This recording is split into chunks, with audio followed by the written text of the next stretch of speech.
En nuestros corazones, en nuestra mente y en todo nuestro ser, en Cristo Jesús. Amén. Bueno, el tema de esta mañana es la vestimenta poderosa del creyente.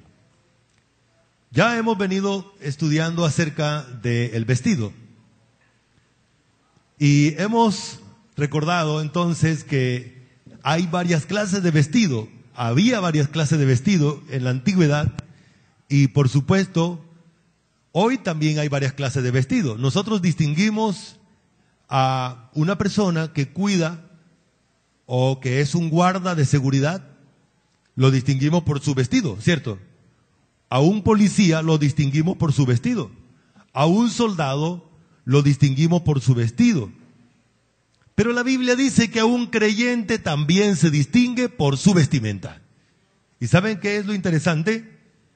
Que Dios no metió al creyente a este mundo solo. Lo vistió y lo viste con su poder, con su presencia y también con elementos que Él mismo ha ejecutado para que nosotros nos apropiemos de cada uno de esos elementos. Por esa razón, hablamos del versículo, el versículo 6, vestíos pues de toda la armadura de Dios. La Biblia habla de una armadura, algo que protege completamente al creyente. Esa es la idea del concepto de armadura. La idea es que no había una parte susceptible en el individuo que llevaba la armadura. Cada parte, ellos tejían su cuerpo, lo protegían de una manera especial. Algunas de esas armaduras estaban hechas de bronce o de otras clases de materiales resistentes a los ataques de una espada, de un dardo, de una flecha, etcétera. La idea era que el individuo estaba protegido. A esa vestimenta especial Dios le llama una armadura, una armadura. Lean conmigo entonces otra vez este versículo 11, dice así: vestíos de toda la armadura de Dios, para que podáis estar firmes contra las acechanzas del diablo. Este versículo nos introduce el tema, nos muestra la realidad de la lucha o del ambiente en el cual el creyente vive y amerita tener una vestimenta poderosa que lo haga resistente al combate diario. Muy bien. Entonces la armadura era la vestimenta militar que protegía a los soldados de los ataques de los enemigos durante la batalla. Dios usa ese lenguaje para que el creyente entienda que él está inmerso en una batalla espiritual. Hay otra cosa que vamos a ver más tarde, es que el creyente realmente no tiene enemigos aquí, humanos. Su enemigo o sus enemigos son invisibles. Y Dios los saca a relucir en este pasaje. Pero también la Biblia nos habla de la continuidad de la ofensiva en la cual vive el creyente. El creyente vive en un ambiente fuerte, en un ambiente duro, en un ambiente de guerra. Ahora usted va a decir, claro, los grupos, esto y lo que uno ve en la noticia. La Biblia dice, no, esa no es la verdadera guerra. Esa no es nuestra guerra. Nuestra guerra tiene otro tipo de esfera y es espiritual. Entonces Dios usa ese lenguaje para hablar que el creyente vive una continua lucha espiritual. Pero también este lenguaje nos ayuda a entender cuál es la función de cada una de las partes o de cada uno de los elementos que hacen parte de la vestimenta del creyente, provista por Dios. Porque ninguno de los elementos de esta vestimenta es humano. Por esa razón se llama la armadura de Dios. Otra manera de decirlo es la armadura divina. Si es de Dios, nos habla de su origen. Si es de Dios, nos habla de su característica, de su clasificación. Es divina. Entonces la función de la armadura, el atuendo, las partes de ella y por supuesto las obligaciones que el creyente tiene frente a esa armadura, frente a la realidad de la lucha espiritual. Esas obligaciones son dadas por Dios como una orden. Primero, vamos a ver el poderío de esa vestimenta. El poderío de esa vestimenta. Vamos a leerlo otra vez, bien fuerte, hermanos. Esta vez quiero que ustedes lean bien fuerte este versículo, de tal manera que yo no voy a leer, pero que el micrófono tiene que captar la voz de ustedes. A la cuenta de 3. 1, 2, 3.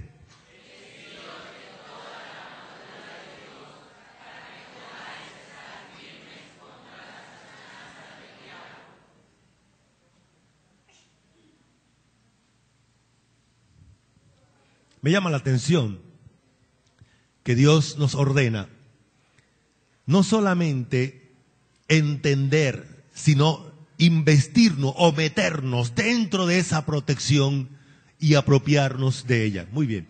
El primer elemento de ese poderío es la persona misma del Señor Jesucristo. El Señor Jesucristo mismo es nuestra protección. Por esa razón el versículo dice: por lo demás, hermanos míos, fortaleceos en el Señor y en el poder de su fuerza. El término fortaleceo es meternos dentro de su poder o estar dentro de su poder, lo cual ya es una realidad para el creyente. El creyente no tiene que meterse porque ya está metido, pero tiene que depender de ese poderío que el Señor tiene. Vivimos una época difícil. Y a propósito de eso, la Biblia dice que este es uno de los ataques del enemigo, quizás el más letal, y es el engaño, la falsificación de la doctrina bíblica, de la palabra de Dios. Ese es el elemento más contundente, porque hace que los creyentes no disfruten de las cosas que tienen. Hoy en día, ¿cuántos creyentes dependen de lo que dicen? Yo hago, yo declaro, yo tomo, yo ato, yo tomo. Estaba analizando aún muchas de las canciones que todavía cantamos. Debemos analizarla, porque la Biblia no nos enseña una vida cristiana basada en el poderío de nosotros, sino en el poderío de Dios. Nosotros no dependemos del poder de nosotros. Dependemos del poder de Dios. ¿Quién murió por nuestros pecados? ¿Quién resucitó? ¿Quién expió nuestros pecados? ¿Quién nos declaró justos? ¿Quién nos escogió? ¿Quién nos bendijo? Y pudiéramos seguir hablando esta mañana de tantas obras que ejecutó Dios de manera soberana, de manera absoluta, no dependiendo de nosotros.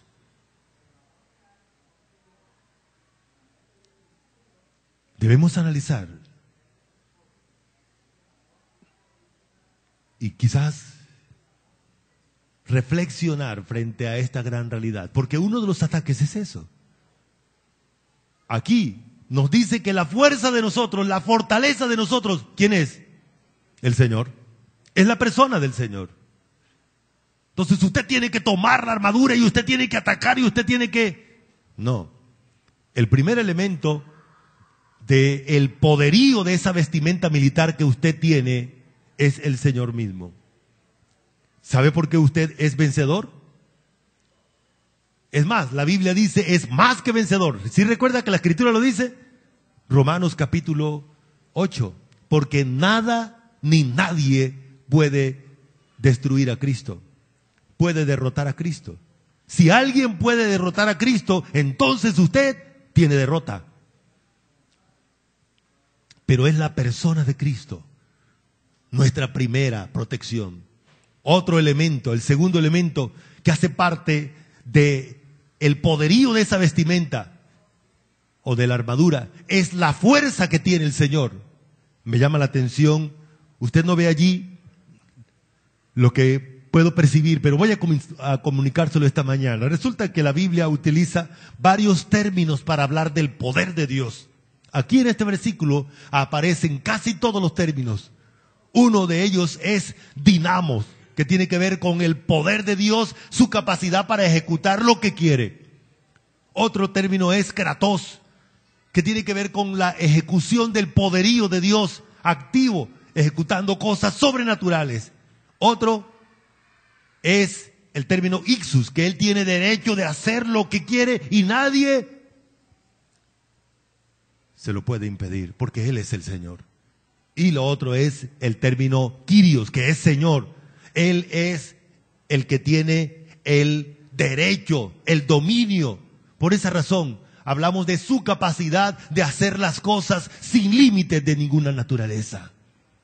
Si Él fue capaz de hacer de donde no había nada, lo existente, entonces Él es capaz de hacer lo que quiera.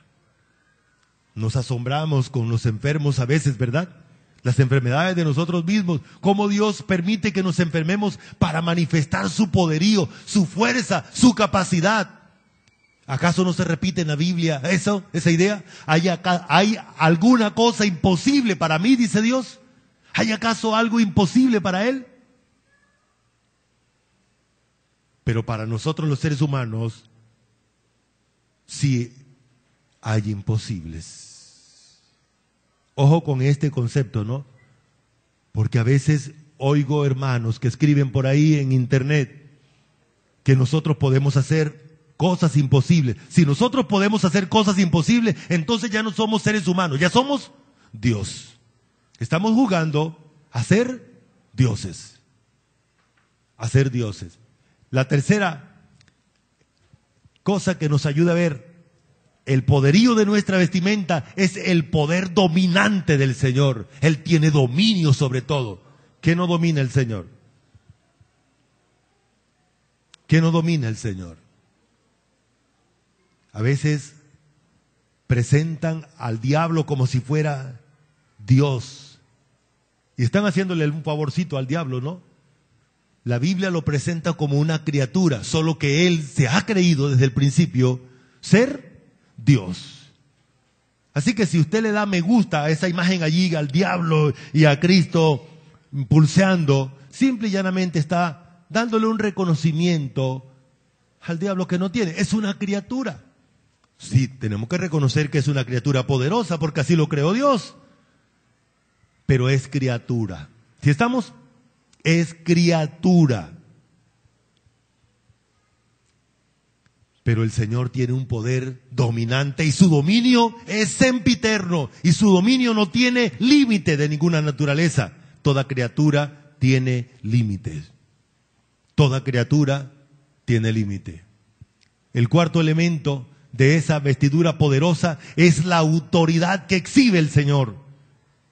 La persona del Señor Jesús tiene toda la autoridad. Por esa razón, Él en Mateo capítulo 28 le dice a los discípulos, después de haber resucitado, le dice, toda potestad me ha sido dada en el cielo y en la tierra. Por eso vayan y hagan discípulos. ¿Dónde tiene poder Jesús, el Hijo de Dios? En el cielo, en la tierra, en todas partes. Su poderío, su autoridad no tiene límites. Entonces, por esa razón, en eso consiste el poderío de nuestra vestimenta, en el Señor. Ok, sigamos. Las exigencias de nuestra vestimenta. Cuando la Biblia presenta a Cristo en su llegada a la tierra, donde todo ojo le verá en su segunda venida, la Biblia dice que los vestidos de Cristo se van a manchar de sangre por la batalla que se va a ejecutar. Solamente que Él va a pelear con la espada de su boca. Pero me llama la atención que Apocalipsis lo presenta con los vestidos sucios de sangre, demostrando que Él pasó por una batalla y venció, porque es el Todopoderoso. Nosotros también, hermanos, el vestido que Dios nos ha puesto, el vestido que Dios nos ha dado, también es porque hay una batalla dura, ardua. Vamos a ver entonces cómo las describe el Dios. La primera batalla, el primer elemento de esa batalla es nuestra incompetencia, nuestra incapacidad. Por esa razón el versículo 6 dice que el poder lo tiene es el Señor. Y si el Señor es el que tiene el poder, entonces daba por sentado que nosotros no lo tenemos. Nosotros no tenemos el poder para enfrentar la guerra espiritual en la cual estamos inmersos. Entonces fortaleceos en el Señor y en el poder de su fuerza. Segunda de Corintios, capítulo 3, versículo 4 dice, y tal confianza tenemos mediante Cristo para con Dios, no que seamos competentes nosotros por nosotros mismos para pensar algo como de nosotros mismos, sino que nuestra competencia proviene de Dios. ¿Ve la diferencia? ¿Ve la diferencia? Usted no tiene poder. El poder lo tiene Dios. ¿Quién derribó al gigante Goliat? Fue Dios a través de David. ¿Quién derribó los muros, las murallas enormes, impenetrables de Jericó? Dios. ¿A través de quién? A través de Josué, a través del pueblo de Israel. ¿Sí recuerdan la cantidad de morteros que le lanzaron a Jericó? Sí, ¿recuerdan? La cantidad de misiles. ¿Sí recuerdan los misiles? ¿Cuáles fueron? Ningunos. ¿Qué hizo el pueblo de Israel? Solo rodear la ciudad, solo gritar. Ahora la pregunta es, ¿fueron los gritos los que destruyeron a Jericó? No. Algunos creyentes todavía creen que fue por el pelo largo que Sansón tenía fuerza, si el texto mismo dice que fue el Espíritu de Dios el que le proveía esa fuerza sobrenatural, exagerada. Le invito a leer la Escritura y a ver el poderío de Dios desde Génesis capítulo 1 hasta Apocalipsis capítulo 22. Usted podrá ver el poderío de Dios inclusive sin que se hable de Dios. ¿Quién fue el que le dio la victoria al pueblo de Israel cuando Amán quería destruirlo? Dios. Dios. ¿Recuerdan? Utilizando a la reina Esther. Hermanos, usted tiene que ver a Dios. Usted tiene que ver a Dios actuando y no al ser humano. Vuelvo otra vez a enfatizar. Blasfemamos a Dios cuando no le damos el reconocimiento de su poder. Alabanza es elogiar el poderío de su persona, sus obras. A propósito, para eso venimos aquí. El otro día nos tocó transformar un himno muy viejo y recuerdo que lo canto desde niño, ¿no? Bueno, viejo el himno, ¿no? No vayan a mal pensar por ahí, viejo el himno. Y saben ustedes, voy a recordárselo. En la cruz, yo primero vi la luz, yo vi y las manchas de mi alma yo lavé. ¿Qué dice la Biblia? ¿Qué dice la Biblia? Gracias a Dios que nos permitió ver. Y es bueno, y si usted analiza una canción, o un himno, un coro, donde ve alguna cosa, hermano, acérquese. Pastor, así sea que no tenga razón, pero expréseme la inquietud, que yo se lo agradeceré enormemente. Y han sido muchos de ustedes, hermanos, que me han mostrado, pero nosotros estamos diciendo esto, y no deberíamos decir eso. ¿No será que? Porque si estamos alabando a Dios, es dándole elogios a Él. Pero cuando cantamos sobre mis actos, sobre mis hechos, sobre mí, sobre yo, entonces eso no es elogio a Dios, es un elogio a mi capacidad humana. Y en lugar de ser elogio a Dios, entonces se convierte en una blasfemia a Él. Y lo ofende, lo ofende. Las acechanzas del diablo exige que haya una armadura poderosa. Vamos a leer otra vez el versículo. Ustedes bien, leen fuerte para que el micrófono les oiga. 1, 2, 3.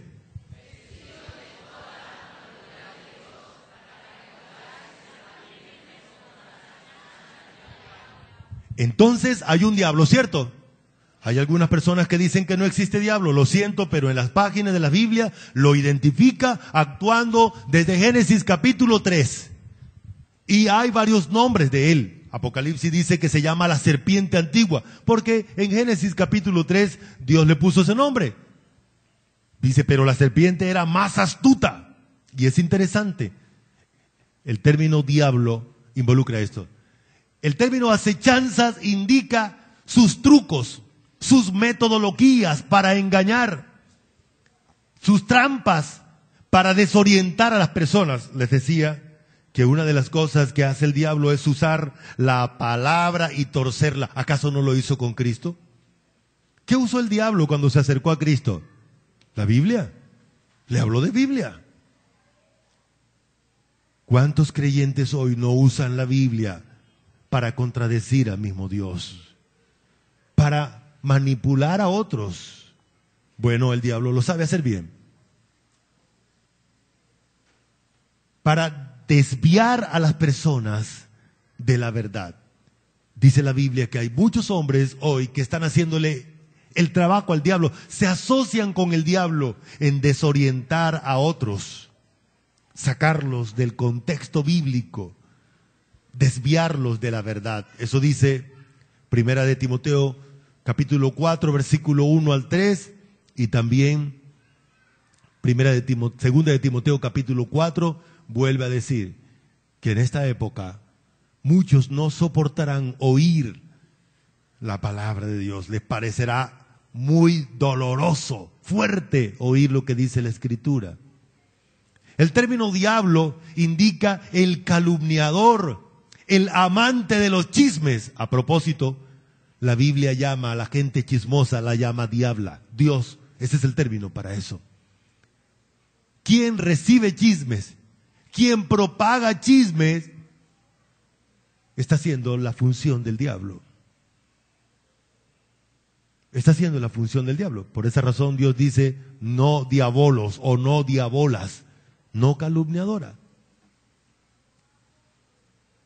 Y también indica uno que tiene el carácter perverso, maligno. Ese es el diablo. El ambiente es ese. ¿Acaso no vivimos en un mundo de trucos, en un mundo de engaños? Usted va a comprar algo y no compra muchas veces lo que le venden. Lo envuelven y hay personas que aprenden a ser engañadores y a obtener dinero sucio a través del engaño. Eso dice la Biblia. Ganancias deshonestas.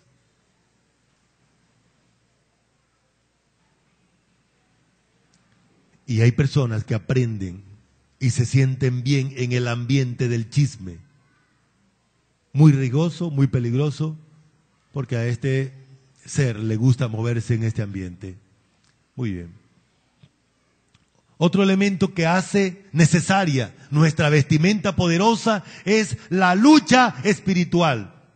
Vamos a leer otra vez este versículo. Acompáñame, dice, porque no tenemos lucha contra sangre y carne, sino contra principados, contra potestades, contra los gobernadores de las tinieblas de este siglo, contra huestes espirituales de maldad en las regiones celestes.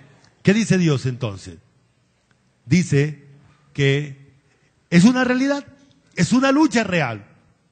Algunos creyentes quieren vivir colgados en un chinchorro, aquí no está pasando nada, yo estoy viviendo como si estuviera en el cielo. Lo siento, la Biblia dice que esta es la tierra y esta es la realidad.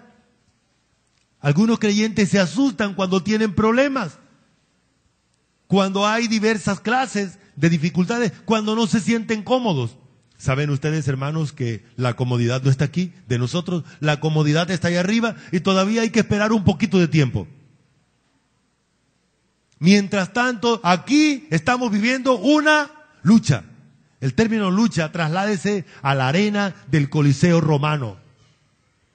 Trasládese al campo de batalla donde dos ejércitos se enfrentaban. Esa es la idea. Esa es la idea. Pero es una lucha donde el enemigo está organizado. La Biblia habla que el enemigo está organizado por diferentes grados. Hay jerarquía dentro de ellos. Y esta es la realidad. Según Daniel y otros términos, ellos tienen cierto tipo de influencia en los diferentes niveles de las esferas de nuestra sociedad. Ahora, todo esto que está diciendo la Escritura no es para asustarlo, sino para que usted dependa de Dios, dependa de la vestimenta que Dios le ha dado para que usted exhiba, para que usted disfrute de la protección de Él. Entienda la realidad y vívala. Las esferas de influencia, entonces. Muy bien. Hay una pregunta ahí, encontré esto, dice, ¿en dónde están esos ángeles lanzados a la tierra? Bueno, algunos de los ángeles, la Biblia habla de que hay ángeles aquí en la tierra, en la esfera celeste, en la esfera terráquea, de aquí hacia arriba, pero también nos habla de que hay algunos por allá confinados. Como el tema no son los ángeles, solamente lo pasamos, lo tocamos para mostrar que esta es la realidad. Usted va a encontrar la influencia de ellos, haciendo diversas clases de cosas, inclusive metidos dentro de las religiones o los grupos llamados cristianos sin doctrina bíblica, influidos por esto. Va a encontrar usted sectas donde sacrifican gente, donde hacen una cantidad de adoración a Satanás, y esto hoy en día ya es permitido. Eso es normal. Vemos la influencia de espíritus en la música, en seres que son reconocidos en el mundo. Hay artistas que ya han dicho, reconocidos, afamados, y han dicho, yo hice pacto, yo hago, inclusive predicadores muy conocidos, muy famosos de la nueva era, llamados cristianos, donde ellos han reconocido que reciben de una pitonisa, de una bruja, revelaciones especiales de parte de Dios. ¿Cómo va a ser esto? ¿Cómo va a ser el diablo dándole revelaciones de parte de Dios? Y hay una cantidad de cosas que se están dando en los últimos días de la iglesia aquí sobre la tierra que hacen parte de la lucha. Usted tendrá que entender que esta es una realidad y que no se está jugando. Aquí estamos en lucha. Ahora, también quiero aclararle algo. Aquí no es la película esta, nosotros no somos los cazafantasmas, ¿no? Vamos a ver dónde está, no señor. Pero no ignoramos sus maquinaciones, dice la Escritura. No ignoramos cómo actúa. A veces nosotros mismos vamos a vernos atacados de diferentes maneras. A veces no, la Biblia habla de que los ataques de Satanás son continuos. Solamente que no vamos a verlo allí con los cachos, no vamos a verlo con el trinche, no vamos a verlo con vestido de rojo. No, hermanos, hay muchos ataques. Uno de los ataques que continuamente estamos viendo es la falsa doctrina. Otro elemento que hace necesaria una armadura tan poderosa como la que tenemos es el día malo. ¿Qué significa este concepto en la Biblia? Bueno, todos los días son malos, dice la Biblia. Dice el versículo, tomad toda la armadura de Dios para que podáis resistir en el día malo y habiendo acabado todo, estad firme.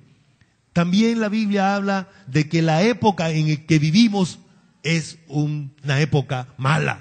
Los hombres son perversos. El carácter de los hombres, sigamos, el carácter de los hombres son perversos. El tiempo es uno de los elementos que hay que aprender a utilizarlo. Efesios 5:16 dice, aprovechando bien el tiempo porque los días son malos. ¿Qué debemos hacer nosotros? Hay que usar de manera correcta, adecuada el tiempo, las oportunidades que Dios nos da para vivir. Hay que andar sabiamente, como dice Colosenses, para con los de afuera, redimiendo el tiempo. Okay. Entonces, recordar un poquito con respecto al tiempo. La Biblia tiene varios términos para hablar de tiempo. Uno de esos términos es oportunidades. Dios nos da oportunidades, aprovéchela. Oportunidades para crecer, oportunidades para adorarlo a Él, oportunidades para orar. A veces nos llenamos de temor cuando lo que Dios quiere es que oremos solamente. No vayamos a pensar que las oraciones nuestras mueven a Dios, es que Dios mueve al creyente para que ore. Y una de las formas como nos mueve es a través de las circunstancias. Vamos a ver las partes de esta armadura poderosa o de esta vestimenta poderosa. Muy bien. La primera parte es el Señor mismo, su fuerza poderosa. Ya hablábamos de esto, ¿verdad? Por eso la armadura es divina. El versículo 10 dice, por lo demás, hermanos míos, fortaleceos. El término fortaleceos es como el Señor es poderoso, yo debo depender de su poder, estar cubierto dentro de Él. Como recuerdan cómo dice el Salmo 91, el que habita el abrigo del Altísimo morará bajo la sombra del Omnipotente. Aquí la idea es que hay una águila muy fuerte protegiendo a sus débiles polluelos. Hay un Dios todopoderoso protegiendo a sus hijos, protegiendo a los creyentes. Amén. A propósito de eso, una vez hablaba con un médico amigo, a veces asistía y me dijo, no, la sangre de Cristo tiene mucho poder. ¿Qué te pasó? Me dijo, venía conduciendo el carro y de repente apareció una vaca. Y le dije yo, sangre de Cristo, cúreme. Y cerré los ojos. Y la vaca se fue. Entonces le expliqué, no es la sangre de Cristo, es Dios mismo. Él puede hacer muchas cosas. Darnos la capacidad de esquivarla o sacar ese animal por cualquier lugar o hacer cosas sobrenaturales como el impacto ese de esa avioneta donde solamente la mamá y la niña quedaron vivos. Dios puede hacerlo, para Él no hay nada imposible, Él no tiene límite de su poder, pero es Él.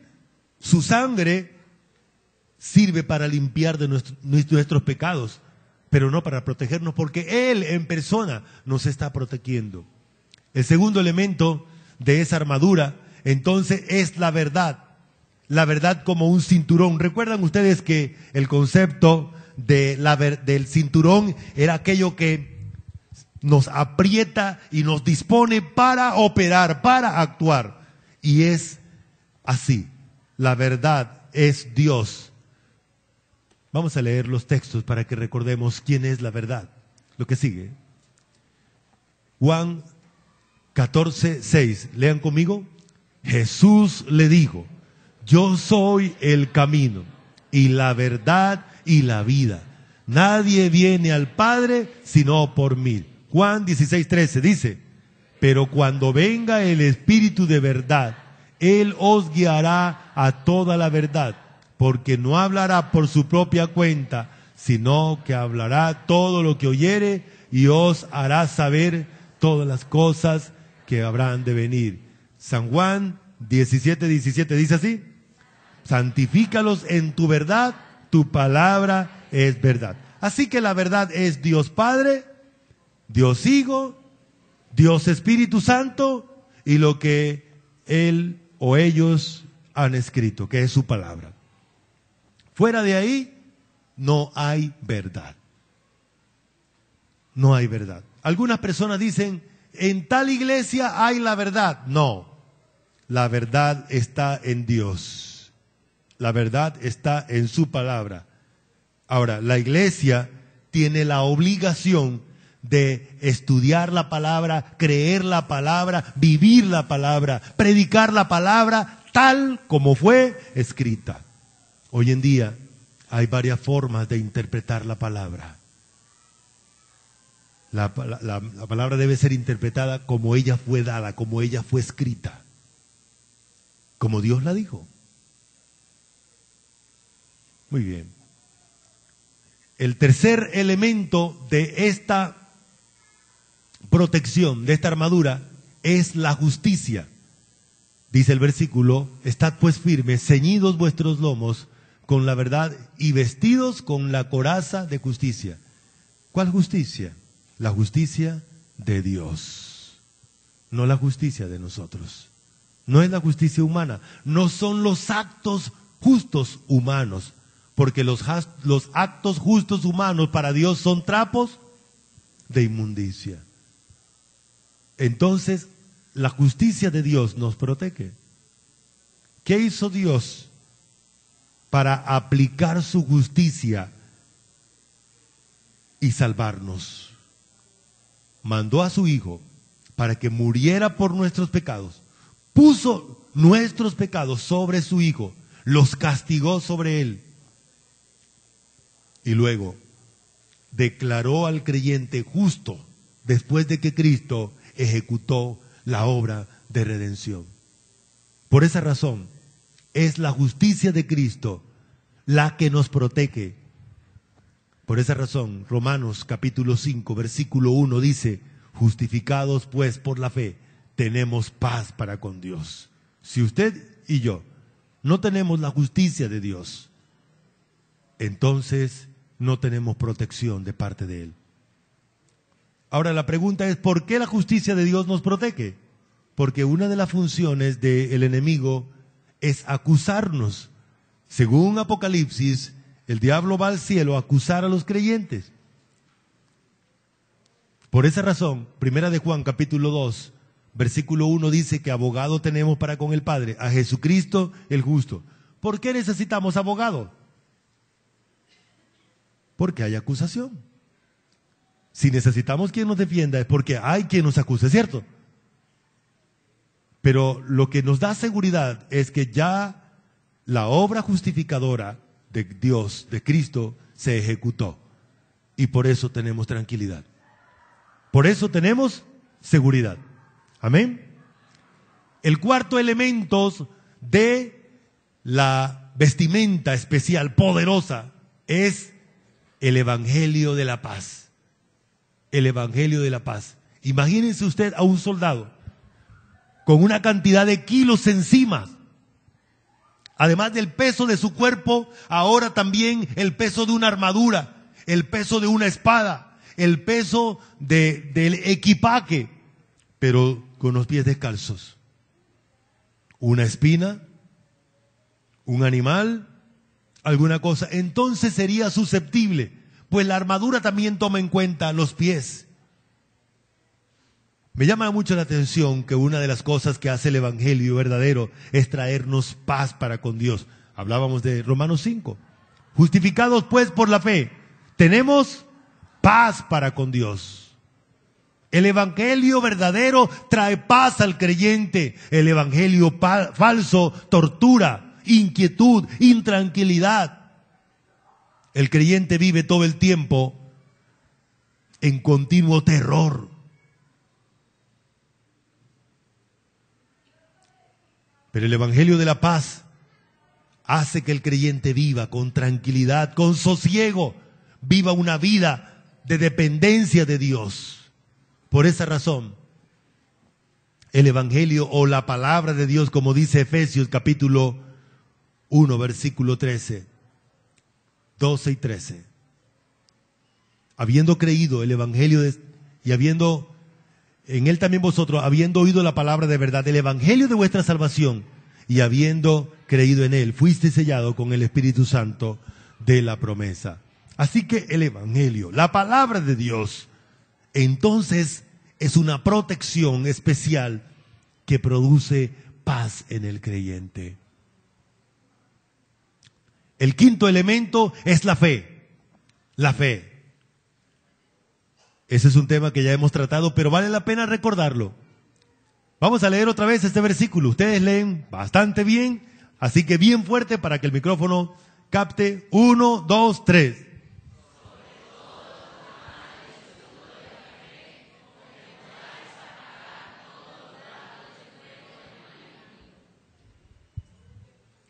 ¿Quiénes tienen fe? Todos los creyentes. Todos los creyentes tienen fe. ¿Por qué razón tienen fe? Porque Efesios capítulo 2, ayúdeme leyendo, dice Efesios 2, 8, porque por gracia sois salvos, por medio de la fe. Y esto no es de vosotros, pues es don de Dios. El versículo 9 dice, no por obras para que nadie se gloríe, es por fe. ¿Cómo es eso de por fe? Créalo, créalo. No, la fe no funciona así. La fe es un don de Dios. Y Gálatas capítulo 5, versículo 22 dice así, mas el fruto del Espíritu es amor, gozo, paz, paciencia, benignidad, bondad, fe. O sea que la fe es producida, ¿por quién? Por el Espíritu. Y Hebreos capítulo 12, versículo 2 dice, puesto los ojos en Jesús, el autor y consumador de la fe. Es interesante entonces que la fe sí es algo poderosa. La fe es sobrenatural. Pero la fe es divina. Porque la produce Dios en el creyente, porque la da Dios en el creyente, porque la inicia y la ejecuta Dios mismo en el creyente. ¿Sí estamos, hermanos? Por eso la fe tiene la capacidad de repeler, como dice aquí, de extinguir todos los dardos de fuego del maligno. Ahora la pregunta es, ¿qué hago yo entonces con la fe? Bueno, es muy importante lo que está pasando esta mañana. Usted se está desarrollando dentro de la fe. A veces considero que la fe es como un carro blindado, como un tanque para transportar al creyente mientras pase en esta vida. Y Dios le dice al creyente, quédese allí, no se salga de allí. Algunos se salen del tanque, se llama apostatar de la fe, abandonan la protección de la fe, porque ellos quieren manipular la fe, porque ellos quieren gobernar la fe, y la fe ya tiene quien la gobierne. La tiene, el gobierno de la fe lo tiene Dios. La fe ya tiene quien la controle. Yo no controlo la fe de nadie, ni siquiera la mía. Pero Dios sí controla nuestra fe. ¿Así es, hermanos? Jesús es el autor y el que tiene la capacidad de llevar a la fe a cumplir su propósito. Muy bien. El sexto elemento de nuestra armadura es la salvación. La salvación. Y la Biblia habla de la salvación como si fuera un casco protector. La idea aquí es que el creyente debe tener certeza de su salvación. La salvación que le ha otorgado Dios. Eso protege al creyente. La salvación es una realidad, pero la certeza de la salvación, algunos no la tienen. Vamos a leer los textos que vienen. Dice así, pero nosotros que somos del día, seamos sobrios, habiéndonos vestido con la coraza de fe y de amor, y con la esperanza de salvación como yelmo. Este texto nos ayuda a entender entonces que el yelmo cumplía el papel de proteger la cabeza, así como la certeza de la salvación protege al creyente. La salvación ya la tenemos, pero usted debe tener certeza de la misma. Y Primera de Tesalonicenses 5:9 dice, pero no nos ha puesto Dios para ira, sino para alcanzar salvación por medio de nuestro Señor Jesucristo, quien murió por nosotros, para que ya sea que velemos o que durmamos, vivamos juntamente con Él. El séptimo elemento entonces de la vestimenta especial poderosa es la espada del Espíritu. ¿Dónde está la espada del Espíritu? A ver, saquen la espada. Muy bien.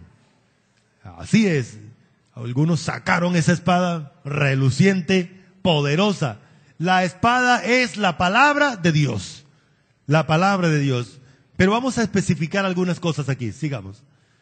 Bueno, aquí me encontré la espada. La palabra cumple algunas funciones. Una de ellas es equipar al creyente para toda buena obra. Otra es santifica al creyente. Otra es produce. Dice que la fe viene por el oír la palabra de Dios. Produce la fe. La palabra alimenta al creyente. La palabra discierne. Dice que penetra en el creyente hasta lo más profundo. Hasta dividir las partes del creyente. Espíritu, alma, cuerpo. Penetra hasta las coyunturas y los tuétanos.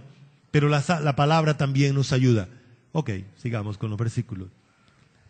La Biblia hace diferencia en el lenguaje original. Yo no sé si ustedes han oído esto, es: yo tengo ahora el remá de Dios. Han confundido algunos este término, el término remá. Quiere decir los temas específicos que Dios declara en su palabra. Son declaraciones, son sentencias que Dios ha dado de algo, pero en la Biblia. No, ahora, hubo un teólogo alemán que influyó mucho este movimiento nuevaerista evangélico de los últimos años. Este hombre dijo que la palabra de Dios no es esta, porque ya esta es muy viejita. La palabra de Dios es lo que yo digo ahora, lo que yo declaro ahora. Por esa razón usted oye esta expresión: es que yo declaro, porque de allí sale este concepto, que el ser humano puede ahora declarar la palabra de Dios. Pero el término en la Biblia indica lo que Dios dijo de un tema específico. Por ejemplo, usted estudia sobre la fe. Hicimos un estudio pequeñito de la fe. Tomamos 3 textos específicos. Ese es el remá de Dios cuando decimos, o cuando la Biblia dice que la fe es don de Dios, que la fe es fruto del Espíritu, que la fe es autoría y consumada por Jesús, el Hijo de Dios. Eso es remá, porque son temas específicos. ¿Cuál es el tema? ¿Cuál es el tema? La fe, la fe. A eso se refiero. Quiero hacer claridad de esto para que usted no, ay, el remá, no se asuste, no se asombre. Esos son términos en la Biblia, pero tiene su propio contexto. Créalo como la Biblia lo dice. ¿Correcto, hermanos? No nos vamos a asombrar por eso. Muy bien. Vamos a terminar ya. Las obligaciones suyas y mías frente a esta vestimenta. La primera obligación: fortalecernos en el Señor. Leamos el versículo. Fortaleceos en el Señor y en el poder de su fuerza. Ahora ustedes bien fuerte.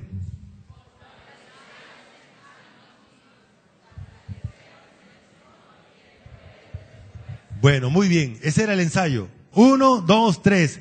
Por lo demás, hermanos míos, fortaleceos en el Señor. Eso, así es. Fortalecerse es depender de la persona poderosa, fuerte del Señor, en una relación de sometimiento a Él.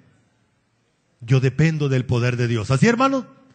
Para vivir, para ser. Pero hoy dependo del poder de Dios. Si ocurre algo, bueno, es porque Dios lo permite. Gracias a Dios. Esta mañana nos asustamos un poquito. Bueno, nos asustamos y le damos gracias al Señor porque llegó mi hermana Trina, asustadita. Llegó sin llave, por allá la agarraron 2 ladrones y gracias a Dios no le pasó nada a ella y a su esposo en una moto y le quitaron el bolsito. El bolso, ¿no? Muy bonito el bolso, sí señor. Pero el bolso se lo quitaron y las llaves se fueron ahí y ella preocupada por las llaves. No, Trina, gracias a Dios, no pasó nada. Gracias a Dios, gracias a Dios, gracias a Dios por eso. Hermanos, cada cosa que nos ocurre, Dios tiene el propósito de mostrar su poder en nuestra debilidad. Amén. En nuestra debilidad. Entonces veamos nuestra debilidad como una oportunidad donde Dios va a manifestar su poder. Cuando reconocemos nuestra debilidad, eso se llama humildad. Y cuando nos humillamos, entonces Dios va a ejecutar su poder. Claro, como Él quiere y cuando Él quiere, porque Él es soberano. Segunda responsabilidad, segunda obligación, fortalecerse en la fuerza del Señor. Mi Señor tiene fuerza, mi Señor tiene toda la autoridad, mi Señor tiene todo el dominio, mi Señor tiene el derecho de hacer lo que quiere. Yo descanso en eso. Amén. No, que el diablo, que tal cosa. ¿Cuántos creyentes se asustan por todo lo que está pasando? Que ahora que el matrimonio tal, que ahora que la secta satánica, que tal. Tranquilo, porque todo eso ya está escrito y Dios ha dicho que así va a ocurrir. Es más, en la tribulación Él va a ser capaz de hacer, Dios le va a permitir hacer llover fuego del cielo y que las imágenes de la bestia hablen y digan: este no nos adoró, mátenlo. Eso dice la Biblia que va a ocurrir. Pero eso no le quita poder a Dios. Eso no le quita dominio a Dios. La maldad no le quita dominio a Dios. Nadie le puede quitar el dominio a Dios. Y nosotros estamos seguros a pesar del ambiente en el que vivimos. Amén. 3. Vístase. El término vestirse es exhiba esa armadura. Exhíbala. Cada uno de los elementos de ella ya están en usted. La verdad, la justicia, el evangelio, la palabra, la fe, todo está en usted. Usted no necesita más nada, sino exhibirlo, dedicarse a disfrutar de ello y protegerse con armadura. No es declarando que yo me protejo con armadura, sino que esas cosas que Dios dice allí, usted se apropie de ellas. Ya yo tengo mi armadura. Ahora hay que vivirla, hay que disfrutarla. 4. Bueno, ahí está más o menos. Tomar toda la armadura de Dios. Mire, este sí sabe que es armadura. Se llegó preparado con todo. Tomar toda la armadura. La palabra tomar quiere decir apropiarme de ello. Vamos a ver cuáles son los elementos de la armadura. El Señor mismo, ¿verdad? La fuerza del Señor mismo. ¿Qué más? La verdad. ¿Usted tiene la verdad? Si tiene a Dios en su corazón, si tiene la palabra de Dios, usted tiene la verdad. ¿Qué más? La justicia. ¿Usted tiene la justicia de Dios? Si no, no es un creyente, es un impío. ¿Usted tiene la fe? Claro. ¿Usted tiene la palabra de Dios? Claro, la espada del Espíritu. Muy bien, sigamos. Y 5, estar firme. El versículo dice, estad pues firme, ceñido vuestro lomo con la verdad. El término estar firme es la posición de permanecer dispuesto para la lucha. El término estar firme es perseverar, es persistir con firmeza. Hermanos, ¿cuántas veces hemos querido tirar la toalla, cierto? Ay, desanimarse. Recuerdo a mi primer pastor, cuando creí realmente en el Señor, y él tenía una expresión. Él decía, el que se aflige, se afloja. Yo siempre lo oía con eso. El que se aflige, se afloja. Oiga, y he podido experimentar que tiene razón muchas veces este hombre.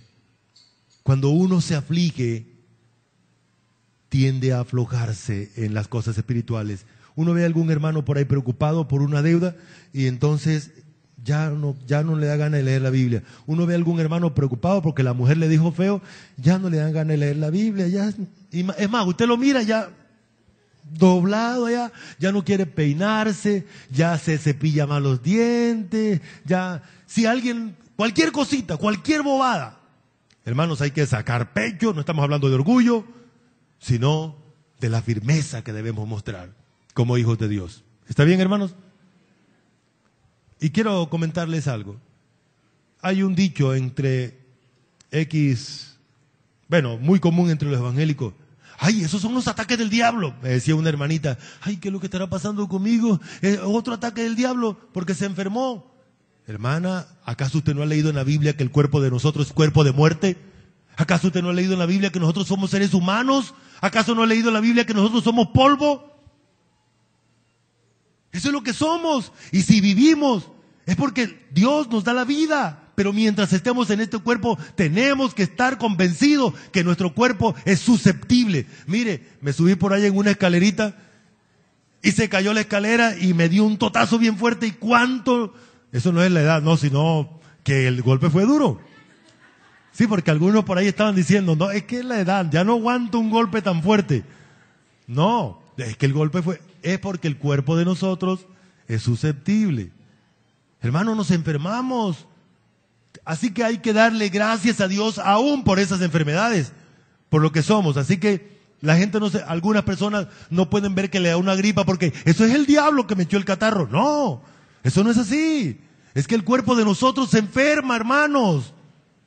La Biblia lo dice, no nos dejemos engañar. Y por último, vamos a leer este versículo bien fuerte, todos juntos. Orando en todo tiempo, con toda oración y súplica en el Espíritu, y velando en ello con toda perseverancia y súplica por todos los santos. Dos cosas que el creyente tiene que hacer aquí: orando y velando. El término velar es estar despierto. Hace años aprendimos a hacer vigilia. Cuando hacíamos el plan de trabajo, ¿cuánta vigilia vamos a hacer? Pero la Biblia dice que las vigilias tenemos que hacerlas todos los días, porque la vigilia quiere decir estar despierto con los sentidos abiertos por el engaño. A propósito, aún el término vigilar nos ayuda a vivir de manera sabia en este tiempo.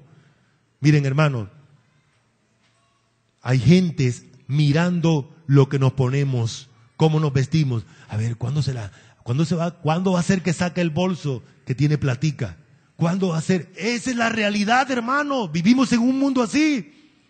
Y nosotros vivimos como desparchados, como uno ve a la gente que está hablando por celular en la calle y se lo raptan. Eso es real. Vivimos en Colombia. Vivimos en el mundo. Así que hay que estar pilas. Eso es lo que quiere decir la palabra. Y orando en todo tiempo. ¿Cada cuánto debemos orar? Todo el tiempo, hermanos. Todo el tiempo. Sin cesar, dice la Escritura. Muy bien, hermanos. Entonces hemos concluido. Vamos a recordar el poderío de la vestimenta. Se basa en la fuerza que tiene la persona del Señor Jesucristo. Se basa en la fortaleza, en la fuerza. El 3, en el poder del Señor y en la autoridad que tiene el Señor. Por eso se llama Señor, porque tiene autoridad. Las exigencias. ¿Cuál es el ambiente en el que vivimos? Primero, incapacidad de parte de nosotros. Segundo, hay trucos, hay artimañas, hay acechanzas. ¿De quién? Muy bien. Además de eso, también estamos en una lucha. La lucha espiritual. Y número 4, también el día malo. ¿Cuántos días son malos a la semana? Todos los días son malos. Número 3, las partes de nuestra vestimenta son 8. Número 1, el poder de la fuerza del Señor. 2, la verdad. 3, la justicia. 4, el evangelio de la paz. 5, la fe. 6, la salvación. Y 7, son 7. La matemática mía hoy como estaba fallando, ¿no? Bueno, muy bien. 4, las obligaciones en la vestimenta poderosa. La primera obligación, fortaleceos en el Señor. Fortaleceos en el poder del Señor o en la fuerza del Señor. 3, vestirse de una parte de la armadura. No, de toda. 4, tomar o apropiarse de una parte de la armadura, ¿cierto? De toda la armadura. Y 5, orando en todo tiempo. Muy bien, vamos a orar. Gratitud a ti, Padre, porque tu palabra es la verdad. Porque tú eres la verdad y tu palabra fue inspirada por ti a través de los santos hombres, como dice tu palabra. Gracias porque descansamos en tu verdad, descansamos en tu obra. Eres suficiente para protegernos de todo peligro, aún de aquellas fuerzas que no vemos. En esta mañana quiero pedir por cada uno de mis hermanos, aún por mí, Señor, para que seamos capacitados por tu palabra, por tu armadura, por tu poderío, para resistir el día malo, para resistir la lucha en la cual vivimos. Ayúdanos, Señor, a no desfallecer, a no flaquear, sino a pararnos firmes, porque tenemos un Dios poderoso que es suficiente. Doy gracias por cada hermano. Doy gracias por tu fidelidad, por tu misericordia, en el nombre de nuestro Señor Jesucristo. Amén. Muchas gracias, mis hermanos.